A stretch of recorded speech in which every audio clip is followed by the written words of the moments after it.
Israel Hamas युद्ध के बीच Lebanon का आतंकी संगठन हिजबुल्लाह अभी भी इजराइल के लिए बड़ी चुनौती बना हुआ है। हिजबुल्लाह रह रहकर इजरायली बॉर्डर पर गोला बारूद दाग रहा है, जिससे इजरायली फौज का फोकस गाजा से हटकर लेबनान बॉर्डर पर आ जाए। और इसी कड़ी में अब हिजबुल्लाह ने हमास के साथ मिलकर लेबनान बॉर्डर के पास अल राहेब में इजराइल के सैन्य ठिकानों पर एकाएक कई रॉकेट हमले किए हैं। यहाँ पर इजरायली सेना के कई सैनिक इकट्ठा हुए थे, जिन पर यह हमला किया गया है।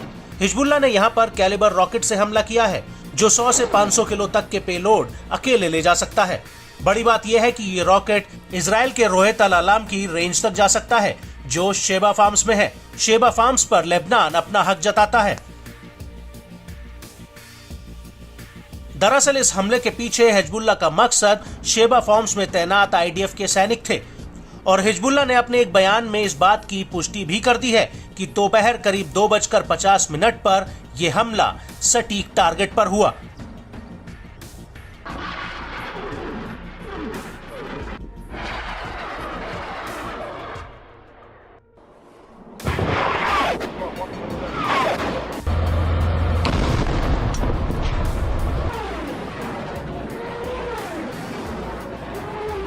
और हिजबुल्लाह के इस हमले के कुछ ही मिनटों बाद हमास के लड़ाकों ने तेल शहर सैन्य अड्डे से फिलिस्तीन और लेबनान बॉर्डर के पास हमला कर दिया।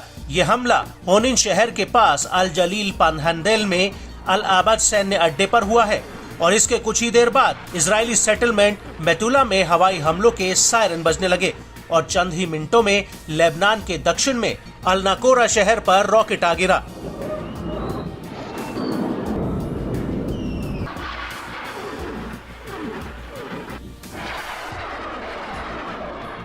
यह इलाका अकेला नहीं था जहां पर अचानक से हमास ने हमला किया हो, बल्कि इजरायली मीडिया की रिपोर्ट्स के मुताबिक कई सेटलमेंट्स के आसमान में करीब 20 रॉकेट से हमले हुए हैं।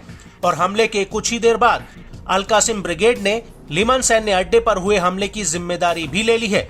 अल कासिम ब्रिगेड का कहना है कि उसने ये हमला हमास के कमांडर अल अरौरी की मौत का बदला लेने के लिए किया है।